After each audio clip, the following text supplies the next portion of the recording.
Թոփ 10 նյութերի ամփոփումը Եվրամեդիա 24-ի եթերում։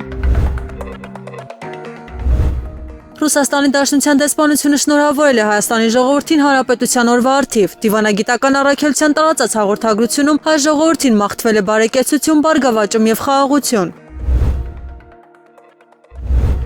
Հայաստանի ղեկավարությունը Հանրապետության օրվա առթիվ ուղերձներում շեշտադրել է խաղաղության, պետականության եւ ինքնիշխանության թեմաները։ Վարչապետ Փաշինյանը հայտարարել է Հայաստանն ու Ադրբեջանը արդեն 2 տարի ապրում են առանց հրաձգությունների հետևանքով զոհերի եւ վիրավորների, դա անվանելով պատմական ձեռքբերում։ Նրա խոսքով ձեռքբերված խաղաղությունը հնարավորություն է Հայաստանը դարձնելու ավելի անվտանգ, զարգացած եւ բարեկեցիկ պետություն։ Նախագահ Վահագն Խաչատուրյանը նշել է. 1918-ի մայիսի 28-ը դարձավ հայոց պետականության վերածննդի խորհրդանիշ եւ հիշեցրեց, որ պետականությունը ամենօրյա պատասխանատվություն է։ Այժմ նախագահ Ալեն Սիմոնյանը հայտարարել է Հայաստանը կառուցում է իրական խաղաղության, ժողովրդավարության եւ ինքնիշխանության վրա հիմնված պետություն, որտեղ քաղաքացին ունի անմիջական դեր երկրի զարգացման գործում։ Սրնդամթերքի անվտանգության տեսչական մարմինը հերքել է լուրերը, թե Ռուսաստանը որոշել է ամբողջությամբ դադարեցնել Հայաստանից Ծիրանի ներմուծումը։ ՍԱՏՄ-ն նշել է, որ նման որոշումների դեպքում պաշտոնական ծանուցումներ պետք է ստացվեն երկրների լիազոր մարմինների միջև։ Սակայն Ռոսելխոզնազորից որևէ նամակ չի ստացվել։ Գերատեսչությունը հայտարարել է շարունակում է աշխատանք ռուսական կողմի հետ եւ վարում է բանակցություններ։ ՍԱՏՄ-ն կոչ արել չտարածել ապատեղեկատվություն եւ վստահել միայն պաշտոնական հաղորդագրություններին։ Փաշինյանը պատասխանել է Ռուսաստանի կողմից հնչեցրած հայտարարություններին կապված գազի մատակարարման արտոնյալ պայմանների հնարավոր վերանայման հետ։ Վարչապետի խոսքով Հայաստանին բարձր գներով վախեցնել է անտրամաբանական է, քանի որ երկիրը պետք է զարգանա այնքան, որ գազի գները ծանր բեր չլինեն քաղաքացիների համար։ Փաշինյանը հայտարարել է Հայաստանը պետք է դառնա հարուստ եւ ինքնաբավ պետություն։ Ավելի վաղ Զախարովան զգուշացրել էր, եթե Երևանը շարունակի ԵՄ-ի հետ մերձեցման քաղաքականությունը, Մոսկվան կարող է վերանայել գազային պայմանավորվածությունները։ ԱՄՆ նախագահ Դոնալդ Թրամփը հայտարարել է Նիկոլ Փաշինյանն ունի իր լիակատար աջակցությունը 2026-ի հունիսի 7-ի ընտրություններում։ Թրամփի խոսքով Փաշինյանը Հայաստանը դարձնում է ուժեղ, անվտանգ եւ հարուստ պետություն։ Նա նշել է Հայաստանի վարչապետը կիսում է իր տեսլականը խաղաղության եւ տարածաշրջանային զարգացման վերաբերյալ։ Թրամփը նաեւ հայտարարել է ԱՄՆ-ը եւ Հայաստանը միասին հիմք կդնեն TRIP նախագծին, որը ըստ նրա կվերափոխի Հարավային Կովկասը։ ԱՄՆ պետքարտուղար Մարկո Ռուբիոն եւս ընդգծել է. Վաշինգտոնը Հայաստանի հետ հարաբերություններում տեսնում է նոր եւ հզոր փուլ։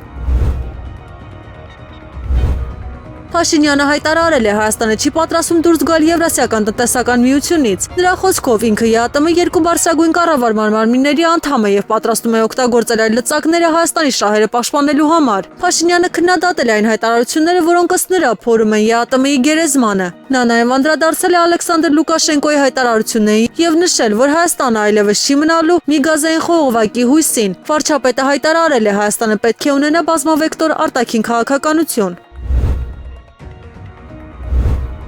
ԱԳՆ-ն հաստատել է ստացել է ՌԴ էներգետիկայի նախարար Սերգեյ Ցիվիլյովի նամակը։ Ըստ հրապարակումների ռուսական կողմը սպառնացել է վերանայել գազի նավթամթերքի եւ չմշակված ադամանդի մատակարարումների պայմանները, եթե Երևանը շարունակի Եվրամիության անդամակցության գործընթացը։ ԱԳՆ մամուլի քարտուղար Անի Բադալյանը հայտարարել է փաստաթուղթը կուսումնասիրվի եւ հայկական կողմը ըստ անհրաժեշտության կարձագանքի։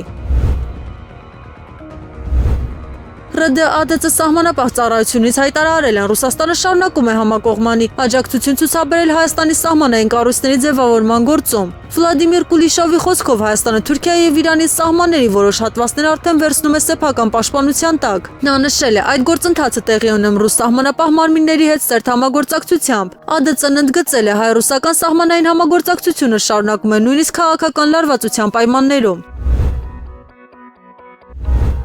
Կրեմլի խոսնակ Դմիտրի Պեսկովը հայտարարել է Հայաստանի ղեկավարությունն իրեն թույլ է տալիս սադրիչ հայտարարություններ ԵԱՏՄ-ի եւ Ռուսաստանի վերաբերյալ։ Միևնույն ժամանակ նա նշել է Հայաստանում կան քաղաքական ուժեր, որոնք այլ տեսակետ ունեն։ Պեսկովի խոսքով Հայաստանի տնտեսական զարգացումը մեծապես կախված է ԵԱՏՄ անդամակցության հետ։ Նա ընդգծել է Մոսկվան շարունակելու է համագործակցել Երևանի հետ, սակայն ոչ սեփական շահերի հաշվին։